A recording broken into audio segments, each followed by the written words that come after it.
Ba sa dati? O everyday may pagbabago? Dapat hindi nagiging stagnant ang life ng isang anak ng Diyos. Okay? Gaya ng sabi sa Psalms 23, no? Nilagay niya tayo sa isang lugar na puno ng pagpapala. Because God is the God of blessings. Amen? Hiniling ko po ang lahat na tumayo. Sa ating pong pagsisimula, gusto ko pong basahin natin lahat yung aklat ng John or Juan sa Tagalog. Chapter 14, verse 1 to 6. Okay. Meron sa screen natin. Okay, sabay-sabay po tayong magbabasa. Okay, ready, begin. Huwag mabagabag ang iyong kalooban. Sumampalataya kayo sa Diyos. Sumampalataya din kayo sa akin. Sa bahay ng aking Ama ay maraming silid. Kung hindi ito totoo, sasabihin ko ba sa inyong pupunta ako roon upang ipaghanda ko kayo ng inyong matitirhan? At kapag naipaghanda ko na kayo ng matitirhan, ako'y babalik at isasama ko kayo upang ako'y makapiling ko kung saan ako naroroon. At alam na ninyo ang daan patungo sa pupuntahan ko. Sinabi sa kanya ni Tomas, Panginoon, hindi po namin alam kung saan kayo pupunta. Paano naming malalaman ang daan?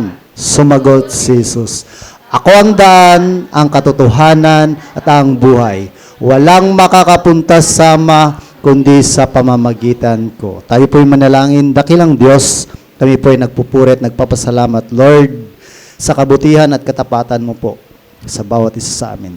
Dalangin ko po, Panginoon, sa umagang ito, na hindi po babalik sa inyo ang salita ito, Panginoon, na walang kabuluhan. Dalangin ko po, Panginoon, na ang salitang to ang siyang magbibigay ng liwanag sa bawat isa. Lalong higit, Panginoon, sa mga kaluluwa na hindi pa tiyak na sila ay nakakakilala sa inyo, Panginoon. Bigyan mo po sila ng kaunawaan. Yakapin mo po sila, Panginoon. Buksan niyo po ang kanilang mga puso, Lord, upang maging handa na papasukin kayo.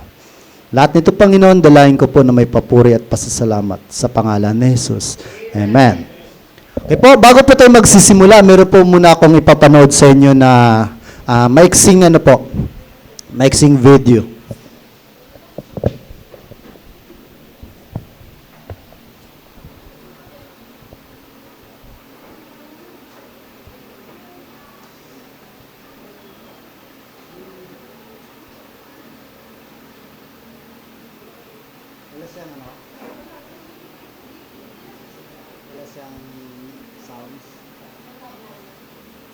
Saglit lang po, para maganda siya pag may audio.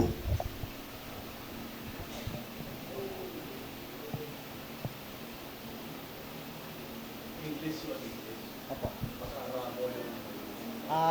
English po yung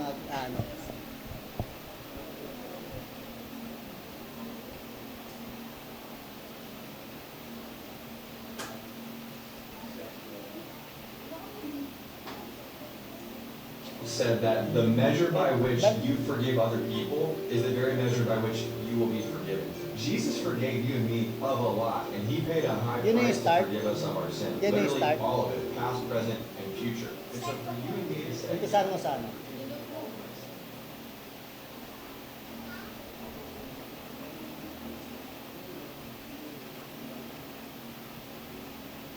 this ISIS leader meets Jesus in prison. Check it out.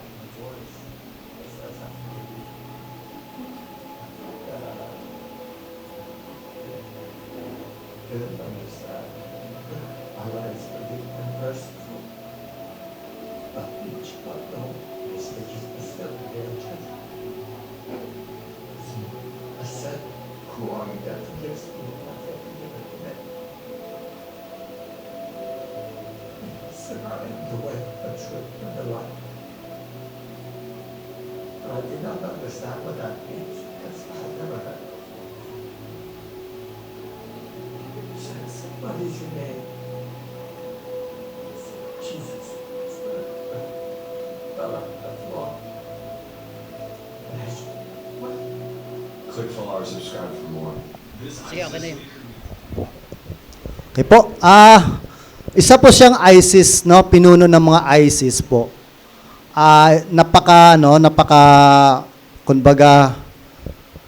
Napakapambihirang pagkakataon dahil alam po natin na ang isang Muslims po kung gaano sila gaano sila ka-faithful sa kanilang belief, ano? Pero ang ISIS leader na ito, pinuno ng mga rebelde nung nasa kulungan, nakakilala kay Jesus Christ, no? At ang totoong nakakilala po talaga, no, lumalabas 'yun sa emosyon. Okay po? Kaya nga sa binasa po natin kanina, no? Sabi ni Tomas, Panginoon, paano po namin malalaman yung daan kung saan ka pupunta? Sabi ng ating Panginoong Hesus, ako ang daan, ang katotohanan, at ang buhay. Walang makakapunta sa Ama kundi sa pamamagitan ko. No, kagaya din ng sinabi ng isang Arabo, isang ISIS leader na nakakilala sa Panginoon. Totally hindi niya talaga alam yung mga verse na yon. Ano, kasi iba yung kanilang belief. Pero dahil nagpakita sa kanya, nagpakilala sa kanya sa takdang panahon ng Panginoon, doon niya nalalaman, no, na kung sino yon. Sabi doon, I am the Son of the living God. Okay po? Sige, Kat. So, magang ito po, isa po sa pinaka-neglected na topic o na subject yung ating pag-aaralan po natin. No? Heaven. Or langit. No? Ginagamit po siyang subject, no? Ginagawang mga tema sa mga kanta, ang langit. Minsan, ang daming mga preaching, no, na ang subject nila, ang topic nila, it's all about heaven or langit. Pero, hindi ba natin alam, hindi nyo ba alam, na ito yung pinaka-neglected na subject na pinag-uusapan? No? Ilan lang kaya sa atin ang nag-uusap tungkol sa langit? Sa tingin ninyo? No? Marami kaya out of 100 katao, ilan lang ang pinag-uusapan ang tungkol sa langit? Di ba halos wala? Dahil yung iba, takot na pag-usapan ang langit. Okay? Bakit nga ba? Okay, makikita natin dito, kung maririnig ninyo minsan may mga kapatiran tayo na nagsabi, there is no place like home. Di ba? Di po ba? No? Kaya yung mga umuwi sa probinsya, iba yung pakiramdam na kung saan ka isinilang, uuwi ka. Iba po yung pakiramdam nun. Okay? Lalo na kung uuwi ka sa sarili mong tahanan. Okay po? No? Pero makikita natin yan sa mga kronika, saan nga ba ang totoo nating tahanan? Dito nga ba sa mundo o sa langit? Masasabi mo kaya na there is no place like home dito sa mundo? Kung dito ka ba nakatalaga? Okay, basahin po natin sa kronika po.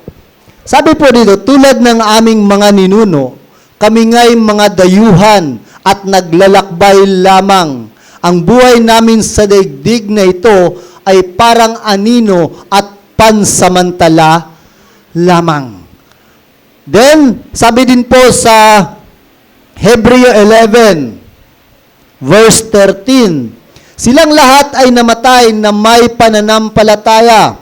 Hindi nila nakamtan ang mga ipinangako ng Diyos, ngunit natanaw nila iyon mula sa malayo at itinuturing na natanggap na nila. Kinilala nilang sila'y mga dayuhan lamang at nangingibang bayan dito sa lupa.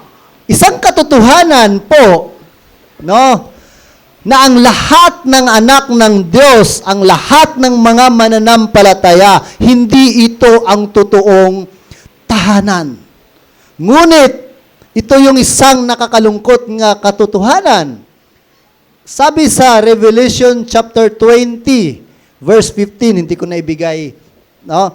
Sabi po doon, ang sinuman na hindi masumpungan ang pangalan sa aklat ng buhay ay itatapon sa dagat-dagatang apoy na may asopre. Bakit kinatatakutan na pag-usapan ang langit? Dahil hindi mo tiyak, kaibigan, kung doon ka pupunta.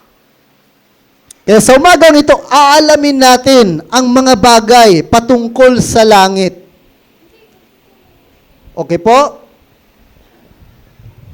Bakit maraming tao ang hindi pinag-uusapan? Unang-una, dahil dito ay napaka-komportable ang kanilang pamumuhay dito sa mundo.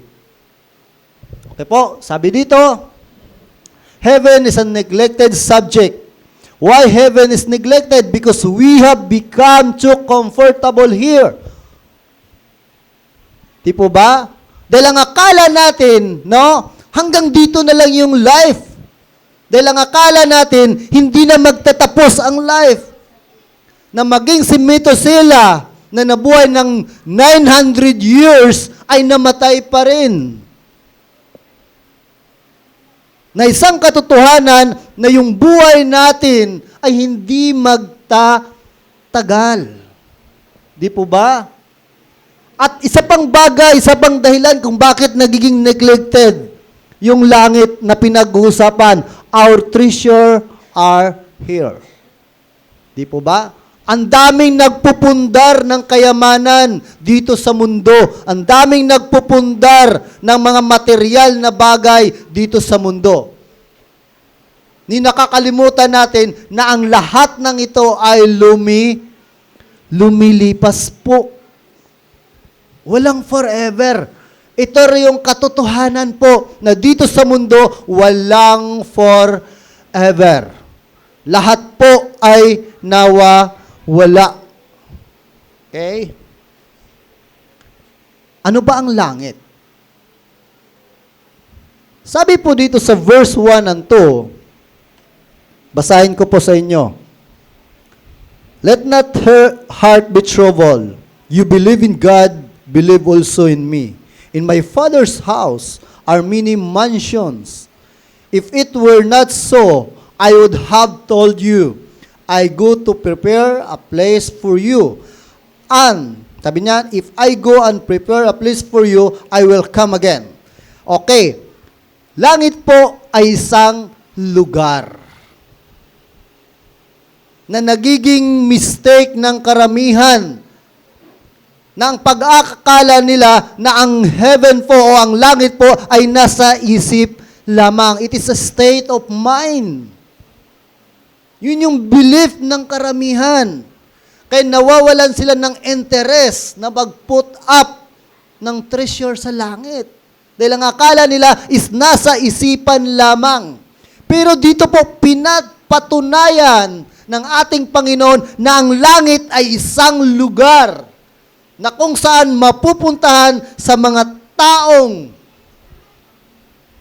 tumatanggap at naniniwala at nananampalataya sa isang isinugo na tagapagligtas. Isa pa pong mistake about langit or heaven. Yung iba ang belief na ang langit ay nandito lang sa mundo. Meron pong tatlong klase ang langit na tinatawag. First heaven, second heaven, and third heaven. Yung first po, kung ano yung mga natatanaw natin sa kalawakan. Yun po yung unang langit na tinatawag. Okay? Pangalawa po, makikita natin yung hindi na maabot na yung mata. No? Ang pangatlo po, yung tinatawag na abode of God. Okay? Kaya yung iba, ang pag-aakala nila, ang langit is nandito lang sa mundo, nakikita lang nila. Kaya wala silang interest na pag-usapan ito. Ang pangatlo pong kamalian patungkol sa langit, Sabi ng mga scientists, is just another dimension. Di po ba? No, sa science, yan yung belief. No, na nai-impart sa karamihan, na naituturo sa mga mag-aaral. Na yun lang yung langit eh. No? Sa isang ibang dimension lang yan. Okay po? Pero ano nga ba ang totoong lugar ng kalangitan? Heaven is the place from which God operates. Buksan po ninyo yung mga Biblia sa Psalms 11, verse 4. Okay. Basahin po natin lahat.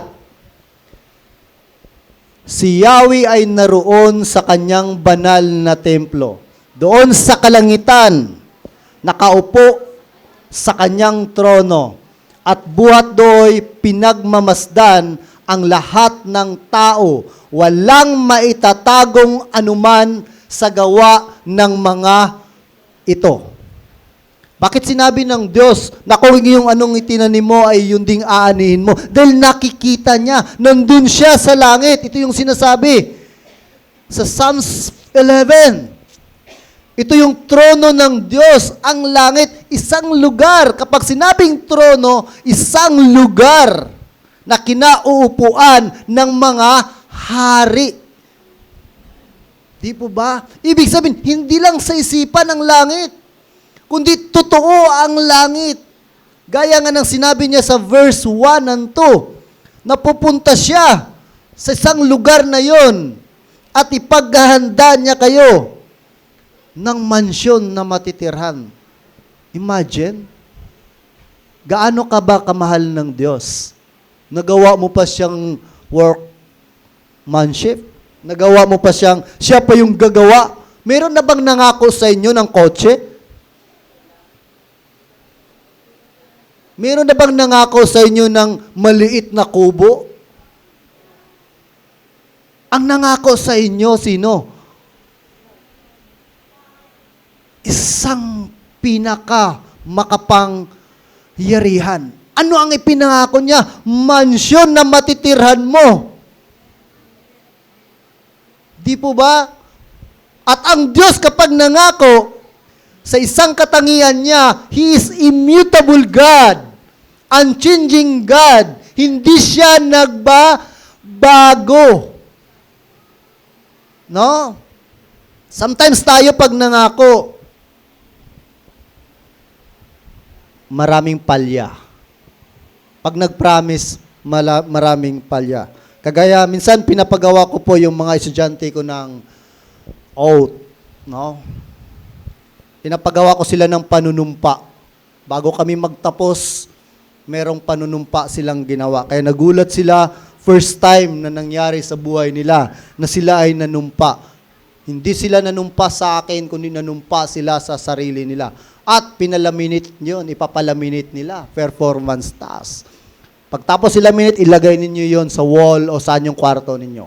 Yun yung laging magpapaalala sa inyo every time na gagawa kayo ng isang desisyon.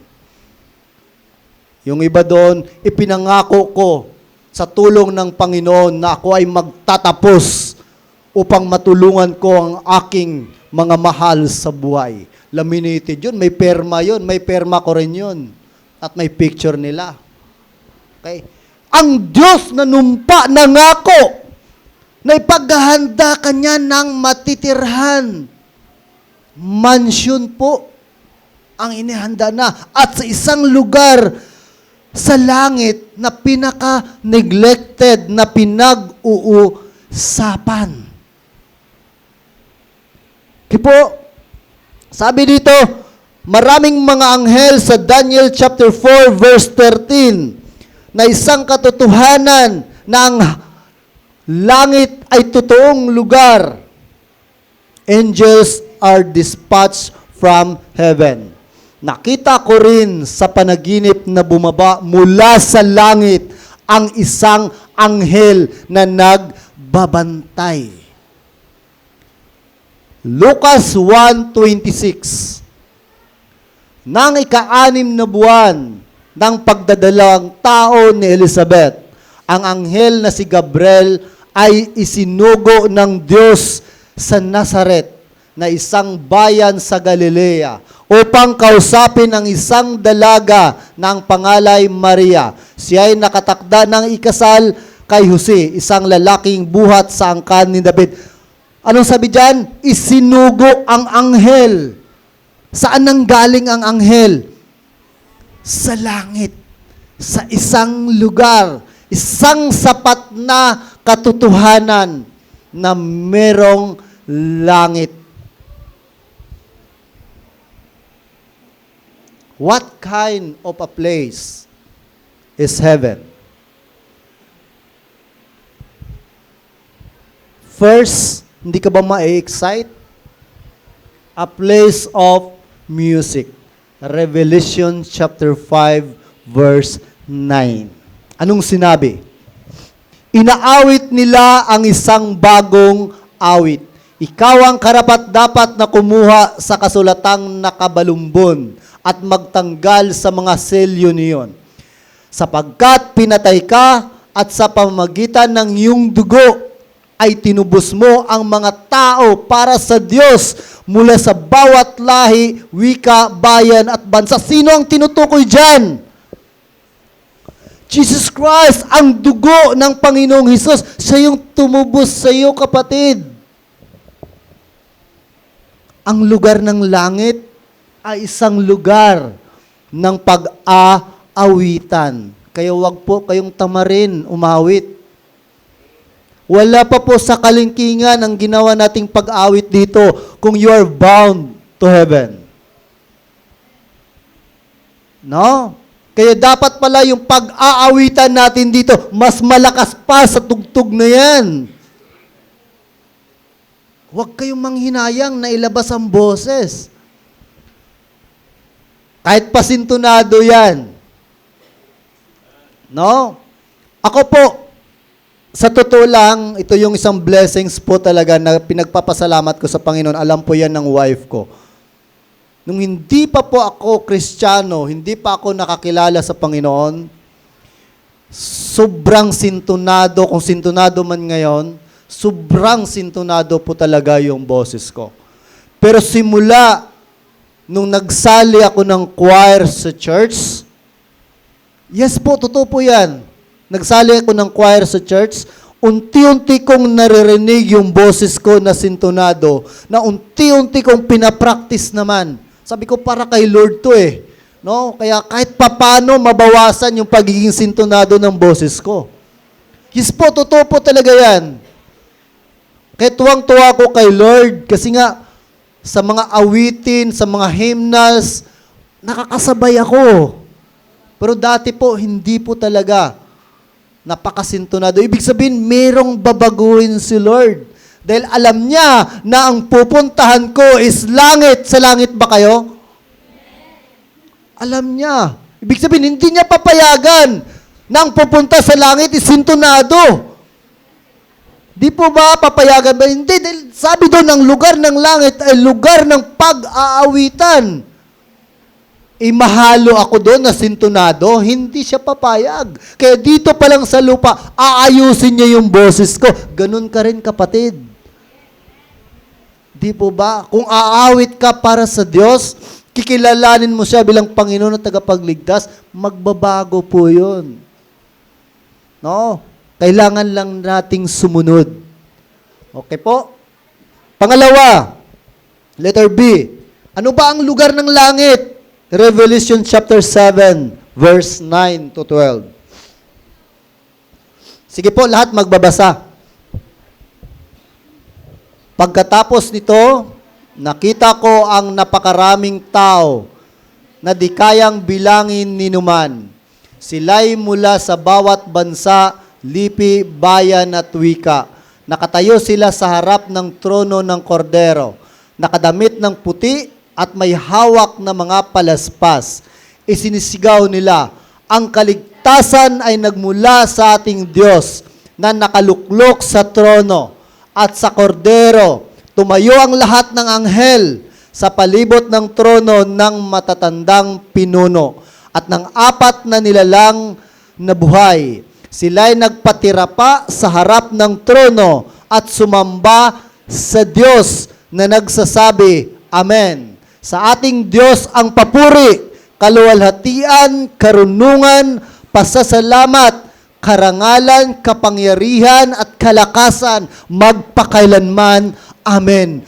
Ang langit po ay isang lugar na puno ng pagpupuri. This is a place of praise. Mga kapatid, kulang po ang ating pagsamba dito. Dahil sa langit, wala kang ibang gagawin kundi awitan, purihin ang Diyos. Kaya hindi tayo magiging tamad dapat. Kung isa kang Kristiyano, kumikilala, ngayon pa lang po, ganun ang ginagawa. Pero kung hindi mo pa kinikilala ang Diyos, ang Panginoong Hesus bilang Panginoon at tagapagligtas, gaya nga ng sinabi sa Revelation 20, verse 15, hindi po nakasulat ang pangalan mo sa aklat ng buhay. At tiyak, ikaw ay maitatapon sa lawa ng apoy. Pangatlo po, ano ang langit? It is a place of service. Revelation chapter 7, verse 13 to 15. Tinanong ako ng isa sa matatandang pinuno, sino ang mga taong nakadamit ng puti at saan sila nanggaling? Ginoo, kayo po ang nakakaalam, ang sagot ko. At sinabi niya sa akin, sila ang mga nanggaling sa matinding kapighatian. Nilinis nila at pinaputi ang kanilang damit sa dugo ng kordero. Iyan ang dahilan kung bakit sila ay nasa harap ng trono ng Diyos at naglilingkod sa Kanya sa templo araw at gabi. At ang nakaupo sa trono ang siyang kukupkop sa kanila. Ang langit po ay isang lugar. It is a place of service. Di po ba? Wala kang ibang gagawin kundi mag-serve sa iyong tagapagligtas. And also, it is a place of comfort. Ganun po kaganda ang langit. Revelation chapter 7, verse 16 to 17. Anong sinasabi? Hindi na sila magugutom ni mauuhaw man. Hindi na rin sila mabibilad sa araw ni mapapaso ng anumang matinding init. Sapagkat ang korderong nasa gitna ng trono ang magiging pastol nila. Siya ang gagabay sa kanila sa mga bukal ng tubig na nagbibigay buhay at papahirin ng Diyos ang bawat luha sa kanilang mga mata. Ang langit po ay isang lugar na kung saan yun yung magko-comfort sa iyo. It is a place of comfort. May makikita ka ba dito sa mundo na masasabi mo na ito yung walang hanggang napaka-komportableng lugar? Wala po. Langit lang ang meron nito. Pero sa isang banda, ito pa rin ang pinaka-neglected na lugar na pinag-uusapan. Lalong higit sa mga taong hindi nakakakilala sa Diyos. Hindi tumanggap sa Panginoong Hesus bilang Panginoon at tagapagligtas. Heaven is a place of rest. Revelation chapter 14, verse 13. At narinig ko mula sa langit ang isang tinig na nagsasabi, isulat mo, mula ngayon, pinagpala ang mga namamatay na naglilingkod sa Panginoon. At sinabi ng Espiritu, totoo nga silang pinagpala, magpahinga na sila sa kanilang mga pagpapagal, sapagkat Sinusundan sila ng kanilang mga gawa. Ito po yung katotohanan. Sometimes, ang dami nating naririnig na kapag namayapa na ang isang tao, sa wakas, sila ay nakakapagpahinga na. Which is wrong. Yes, nakakapagpahinga sila kung ang ilang patutunguhan ay sa langit. Pero hindi sila nakakapagpahinga kapag ang patutunguhan nila is sa imperno. Dahil langit lang ang lugar ng kapahingahan. Kaya napakahalaga po mga kapatid, dito pa lang sa lupa, alamin na natin ang ating patutunguhan. Saka lang masasabi ng ating mga kamag-anak, mga kakilala, na ang isang taong namatay, no, dahil yun yung realidad eh. Di po ba? Lahat naman tayo namamatay. Na masasabi nila, ikaw ay makakapagpahinga na kung ikaw ay tumanggap sa Panginoong Hesus bilang Panginoon mo at sariling tagapagligtas. Pero kung hindi po totoong nakakapagpahinga ka na. Mas lalong magiging worse po ang iyong buhay kapag hindi ka tumanggap sa Panginoong Hesus. Dahil sinabi po kanina, He is the way, the truth, and the life. At sinabi din po, walang makakapunta sa langit kung hindi sa pamamagitan niya. Ibig sabihin, yung taong hindi tumanggap sa Kanya, hindi po mapupunta sa langit. Dalawa lang po ang destinasyon ng tao after death. Langit or imperno. Ibig sabihin, kung hindi ka mapunta sa langit, imperno ka. At ang imperno, sinasabi sa Revelation po, isang lugar na puno ng pagsisisi at walang hanggang kapighatian. Hindi ka po mamamatay doon eh. Gustuhin mo man, pero pagdusahan mo, eternity. Na sinasabi pa sa Biblia na mayroong uod na hindi na mamatay. No? Nakakatakot po. Kaya iniiwasan na pag-usapan ng karamihan. Pero yun po yung totoo. Kaya ngayon pa lang alamin na po natin sa puso natin. No? Kagaya ng ISIS kanina na mangiyak-ngiyak siya. Dahil merong isang nagpakilala sa kanya, anak ng buhay na Diyos, which is ang Panginoong Hesus. Next, what kind of place is heaven? Revelation 19 verse 17. Anong sinabi? Nakita ko naman ng isang anghel na nakatayo sa araw. Sumigaw siya ng malakas at tinawag ang mga ibon sa himpapawid. Halik kayo at magkatipon para sa malaking handaan. Ibig sabihin, ang lugar ng langit ay isang lugar ng kagalakan. Kung dito nalulungkot ka, sa langit po, wala na pong kalungkutan. Puro po kagalakan sa langit po. Okay? Magtatapos na po ang iyong kalungkutan dito. Sa mundo, natural po na malulungkot ka habang ikaw ay nabubuhay. Dahil ang lugar na ito is corrupted ng kasalanan po. Okay po? Kaya hindi po magiging pure ang iyong kagalakan hanggat hindi ka tumanggap sa Panginoong Hesus bilang Panginoon mo at tagapagligtas. Dahil sabi sa Isaiah, siya lang ang nag-isang prinsipe ng kapayapaan, ang Panginoong Hesus. Then, heaven is a place of beauty. Revelation chapter 21 verse 10 and 23. Ang sinabi dyan,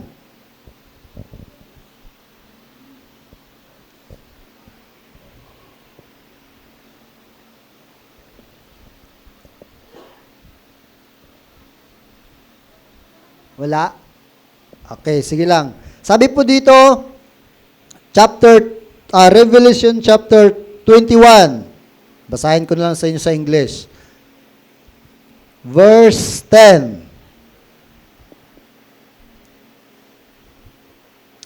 And he carried me away in the spirit to a great and high mountain, and showed me the great city, the holy Jerusalem, descending out of heaven from God. Heaven is a place of beauty. And verse 23, sabi dito, the city had no need to the sun or to the moon to shine in it, for the glory of God illuminated it. The Lamb is light. Ibig sabihin, ang lugar ng langit ay hindi mainit, hindi na kailangan ng araw para lumiwanag.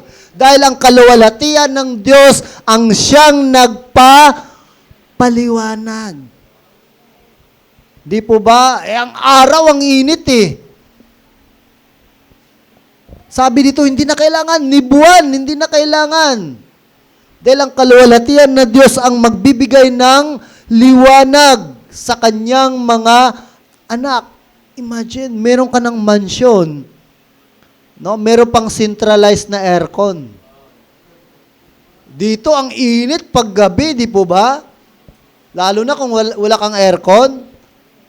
Kung may aircon ka man, papatayin ka rin sa bill. Laki ng babayaran.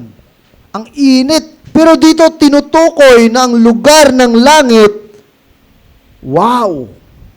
Isang lugar na full of beauty.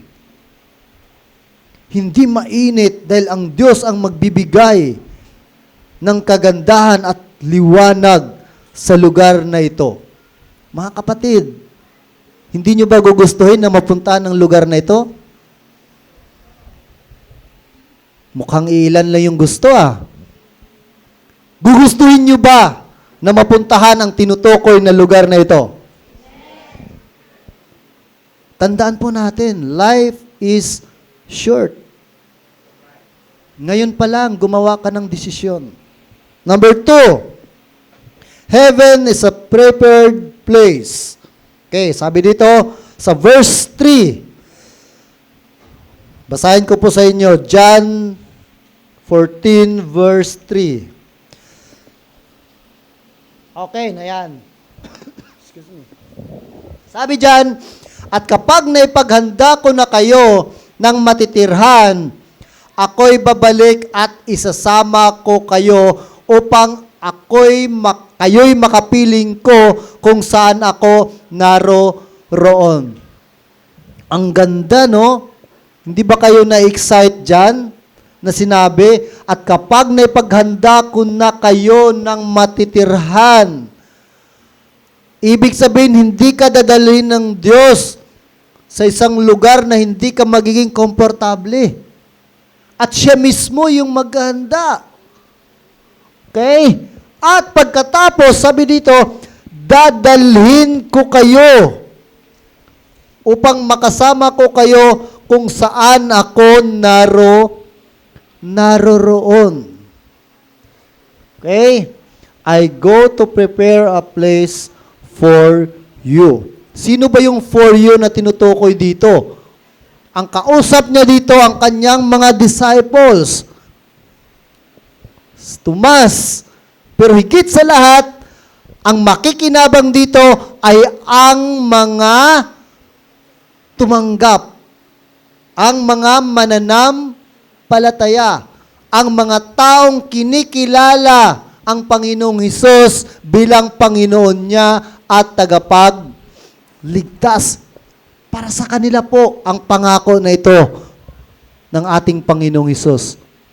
Kung isa ka sa tumanggap sa Kanya, kasama ka po na pinangakuan ng Panginoong Hesus. The cross, the resurrection, and ascension were ahead.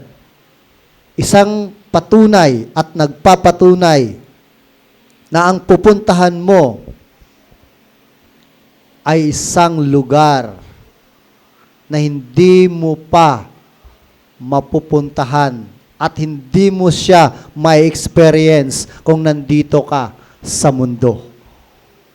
No? Kaya maraming mga Kristiyano na napaka-excited. Gustong-gusto na nilang, Lord, sana bumalik ka na.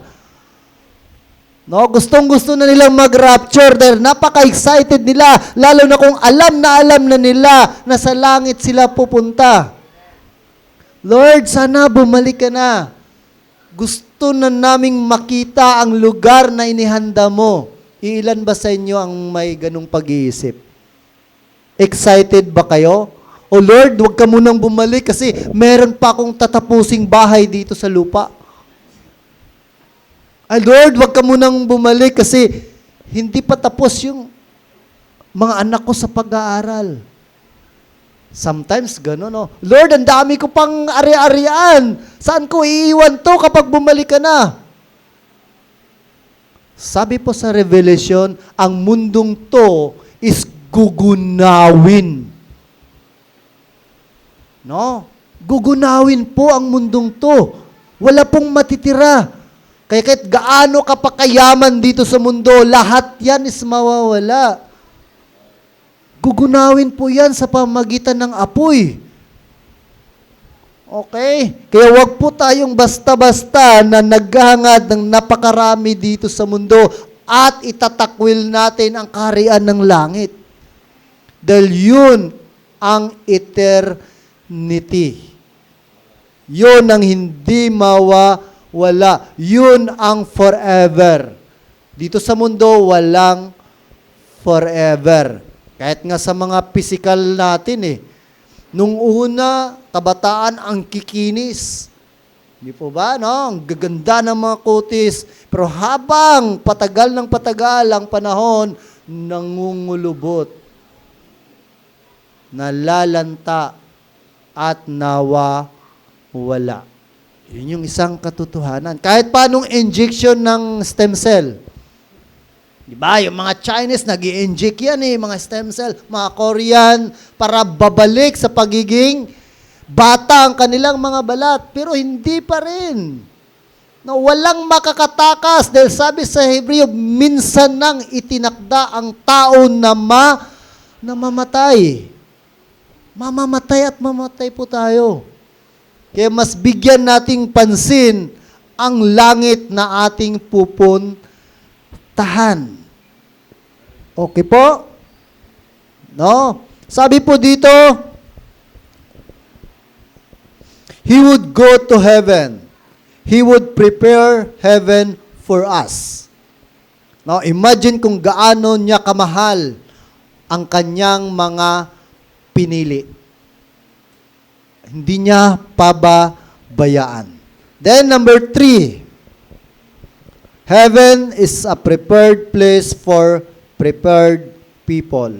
Verse 4 to 6. Sabi dyan. Basahin po natin. Verse 4 to 6 ng John. Sabi po dito, at alam na ninyo ang daan patungo sa pupuntahan ko. Sinabi sa kanya ni Tomas, Panginoon, hindi po namin alam kung saan kayo pupunta. Paano naming malalaman ang daan? Sumagot si Jesus, ako ang daan, ang katotohanan at ang buhay. Walang makakapunta sa Ama, kundi sa pamamagitan ko. Christians go to heaven when they die. No, ano na po yan? Nakatatak na po yan. Hindi na po mabubura ang katotohanan na yan, na ang mananampalataya ay langit ang pupuntahan. Okay? Dahil sabi sa Philippians chapter 1, verse 21 to 23, to depart and be with Christ, sapagkat para sa akin, ang buhay ay para kay Kristo at ang kamatayan ay pakinabang. Okay? Bakit hindi takot mamatay ang Kristiyano? Dahil alam nila, no, na ang kamatayan ay hindi pagtatapos. It is the separation of body and soul. Ang tawag po dito ay, ito ang simula, ito yung entrance na makakapasok ka sa kaharian ng Diyos. Yung iba takot na takot pag sinabing kamatayan ang pag-uusapan. Bakit? Dahil hindi sila sigurado kung saan sila pupunta. Pero ang isang Kristiyano, hindi natatakot na kapag pinag-uusapan ay kamatayang pisikal. Dahil normal yun na mangyayari. At alam nila na sa langit sila pupunta. Ito yung sinabi. Ang kamatayan ay pakinabang. Kung ako'y nananatiling buhay, ito'y kapaki-pakinabang sapagkat marami pa akong magagawang mabubuting bagay. Hindi ko ngayon malaman kung alin ang aking pipiliin. May pagtatalo sa loob ko. Nais ko nang pumanaw sa mundong ito upang makapiling si Kristo sapagkat ito ang lalong mabuti. Di po ba? Lalong mabuti yan sa mga taong tumanggap. Pero kung hindi ka tumanggap sa Panginoong Hesus bilang Panginoon mo at tagapagligtas, hindi po makakabuti sa iyo ang kamatayan dito sa mundo. Bakit? Dahil hindi ka pupunta sa langit. Imperno po. Kaya huwag ka munang mag-isip ng kamatayan hanggat hindi ka paligtas. Hanggat hindi ka pa tumanggap sa Panginoon Hesus bilang Panginoon mo at tagapagligtas. Next, sabi dito, 2 Corinthians chapter 5 verse 8. Absent here, present in heaven. Malakas ang aming loob at mas gusto pa nga naming iwan ang katawang ito. Okay? Na aming tinatahanan ngayon upang manirahan na sa piling ng Panginoon. Bakit malakas ang loob ng mga mananampalataya? Dahil alam nila na kapag dumating yung takdang panahon, makapiling nila at doon sila manirahan sa langit. Makapiling nila ang Panginoon. Di po ba? Kaya ganun kalakas ang loob ng mga mananampalataya ni hindi natatakot na pag-usapan ang kamatayan. Dahil excited sila na mapuntahan ang inihandang mansyon ng Panginoong Hesus. But, tandaan po natin to, not everyone is going to heaven. Matthew chapter 7, verse 13 and 14. Pakinggan po ninyo mga kapatid. Pumasok kayo sa makipot na pintuan, sapagkat maluwang ang pintuan at malapad ang daan, papunta sa kapahamakan. At ito ang dinaraanan ng marami. Ngunit, makipot ang pintuan at makitid ang daang papunta sa buhay at kakaunti ang nakakatagpo niyon. Isang katotohanan na hindi lahat ng tao pupunta sa langit. Mas marami ang pupunta sa imperno. Yun yung mga taong mas ginusto mamuhay ng komportable dito sa mundo. Ayaw magsimba, ayaw ko niyang mga born again yan. Dahil kapag nagbahagi na yan sila ng salita ng Diyos, hindi ako, bawal manigarilyo, bawal uminom, kung ano-anong mga bisyo pinagbabawal, yun yung mga rason. Dahil gusto nilang mamuhay ng ganon. At marami po yon sa ating community, sa ating komunidad. No? Hindi na po nakakapagtataka.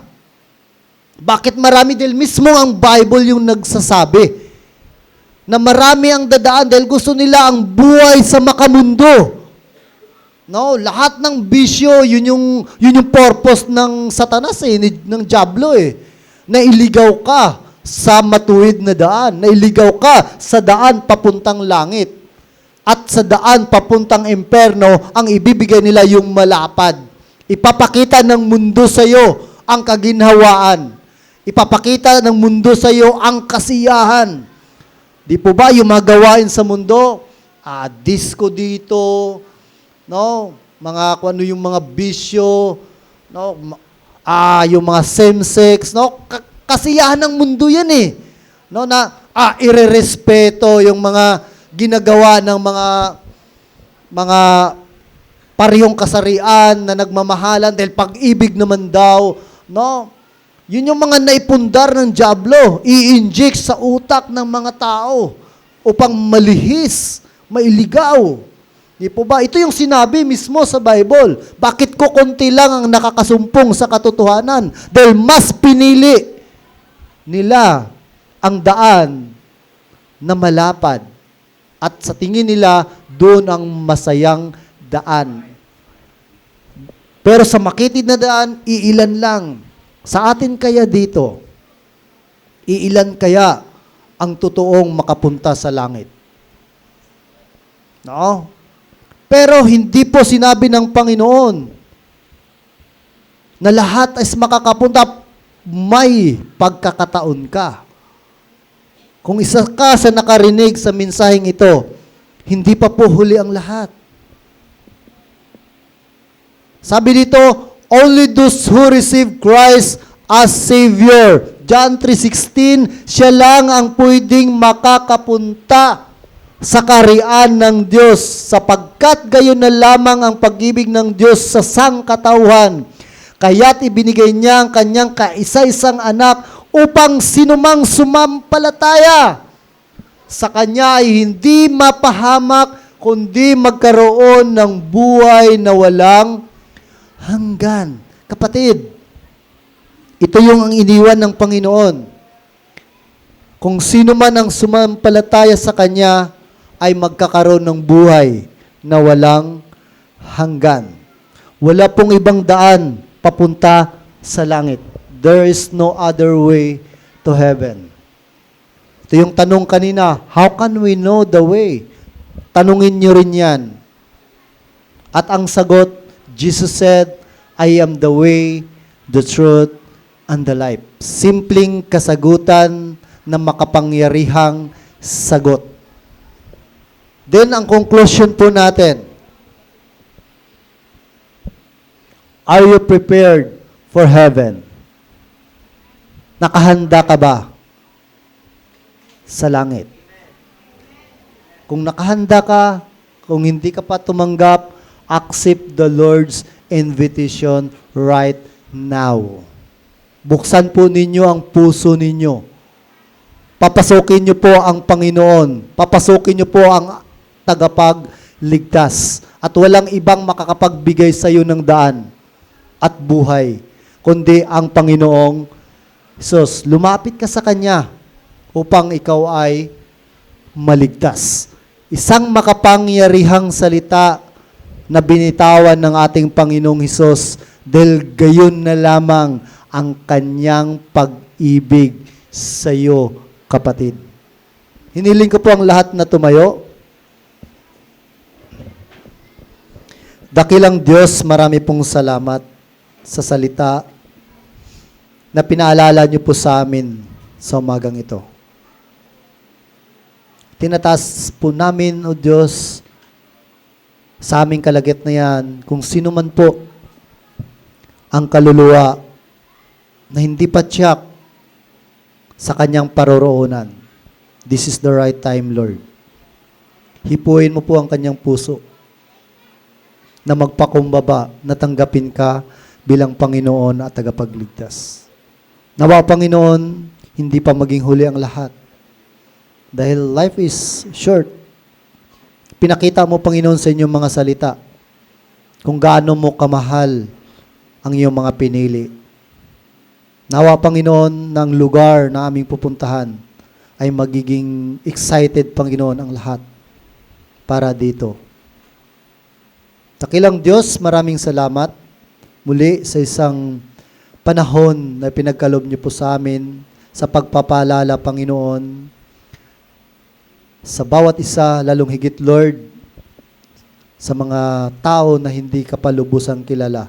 Salamat, Panginoon, na pinaalala mo sa amin ang lugar na kung saan inihanda mo, Panginoon, para sa mga taong sumunod, mga taong tumanggap sa inyo bilang Panginoon at kanilang tagapagligtas.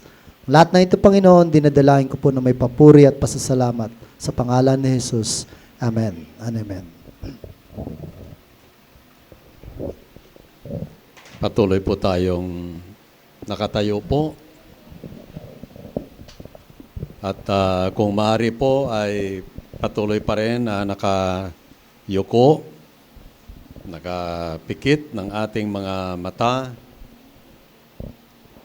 Narinig natin po ang salita ng Diyos at ang paalaala din ngayon. Ang katanungan ngayon, ikaw ba handa pag ikaw'y namatay? Ikaw ba walang alinlangan mapunta sa langit, tahanan ng Diyos na kanyang inihanda? Yan po ay maaring hindi na ipaharap sa atin. Paglabas ninyo, yon ang ating kinagigiliwan, itong sanlibutan. Pero hindi natin alam po. Parang magnanakaw, ang kamatayan ay biglang dumating. Aking maalaala po, ang mga tao na kilala ko po, yung isang kapatid na siya ay na-confine doon sa Medical City. Noong gabi na nagpunta ako, hindi niya akalain, hindi na pala niya masilayan ang bukas. Ganun po ang buhay natin. Kaya kung sakali lang po, sakali lang naman, pagtalikod mo mula rito, pag-uwi mo, at ikaw ay kinuha ni Mr. Kamatayan. Saan kaya ang bagsak mo? Sa langit ba? Ito, seryoso na bagay ito. Kaya hindi na tayo mamimilit. Ito na lang ngayon po, no? Kung sakali man na ang Panginoon ang usap na sa iyo, hindi mo talaga tsak, ay ikaw din makakapagpatunay. Yung aking buhay, yung aking kalagayan sa ngayon, ako ba'y anak ng Diyos? Ako ba'y mapunta sa langit? Yan, ating harapin na yan, no? Bigyan natin ng chance yung ating sarili. Dahil baka naman po, hindi na ito babalik, itong pagkakataon na ito. Kaya habang tayo nakatayo, nakayuko, ako ay nagbibigay lang po ng panyaya. Kayo lang po, sarili naman ninyo yan. Kaluluwa naman po ninyo yan. Kung sakali po, ng Panginoon ang usap sa iyo, at talagang hindi mo talaga alam na ikaw ay mapunta sa lugar na yan, heaven is a prepared place for prepared people. Ikaw ba'y handa? Mapunta ka ba doon? Kaya habang nakayuko tayo, ako lang po ay magbigay ng panyaya. Sandali lang po ito. Nais ko na ako'y lumapit magpakumbaba. Taos puso. Na ngayon, magdesisyon. Aking anyaya ng Panginoong Yesus sa aking puso't buhay. At yan ang aking desisyon. Kung yan po ang inyong desisyon, habang nakayuko lahat, nakapikit ating mga mata, inyo pong ipaiwatig sa pamagitan ng pagtaas ng kamay. Ay, hindi ko po talaga tinitiyak palagi po. May mga uma-attend dito, nabanggit na rin ni Pastor Joe, may mga uma-attend dito na maaring hindi po langit ang kanilang pupuntahan. May mga uma-attend. Isang katotohanan po yan. Huwag ka mapabilang dyan. Kaya ngayong umaga, mayroon dito na, Pastor, gusto ko talaga. Ako ay isang magiging tsak mapunta sa langit. At inyo lang po ipahiwatig sa pamagitan ng pagtaas ng iyong kamay. Yan ay physical at outward na manifestation lang yan. Nasa Ako ay nag-ano lang po, no? Kung sakali lang, no? Kanya lang po ipawatig yan sa pamagitan ng pagtaas ng kanyang kamay. Meron po dito sa ating kalagitnaan. Yan, no? Salamat. Nakikita ko isang kamay. Pwede po ibaba. Meron pang isa. Salamat sa Panginoon. Okay. Now, yung desisyon na yan, inyo po yung desisyon. Ako lang po ay nagiging isang instrumento. Pwede na po ibaba. So, diyan sa inyo pong kinatatayuan, sabihin lang po itong simple lang na panalangin. Panginoong Hesus, kinikilala ko, ako'y makasalanan. Hindi ko maliligtas ang aking sarili. Panginoong Hesus, pinagsisihan ko ang aking buhay na wala ka at ikaw ay isinantabi ko. Kaya Panginoong Hesus, ngayon, taos-pusong binubuksan ko ang aking puso. Pumasok kayo, tinatanggap ko kayo na aking tagapagligtas at Panginoon. Ginawa mo ba yan, kaibigan, kapatid? Harinawa po, sa umagang ito, may totoo at tunay talaga na ipinanganak. Hindi lang dito sa kanya pong puso bilang isang bagong nilalang born again, ipinanganak na rin siya sa langit. Dahil ang lahat na nagsitanggap sa kanya ay pinagkalooban ng karapatan maging anak ng Diyos. Salamat Panginoon sa mga nagpakita ng kanilang desisyon. Di ko tsak kung talagang totoo yon, kung baga sila ay sincero. Ngunit Panginoon, maraming salamat na kanilang ipinakita outwardly na sila ay talagang nais na magkakaroon talaga ng katiyakan anytime dumating ang kamatayan ay maging kapiling niyo, Panginoon. In Jesus' name, Amen. Praise God. Sa ngayon po ay ating awitin, isang awit.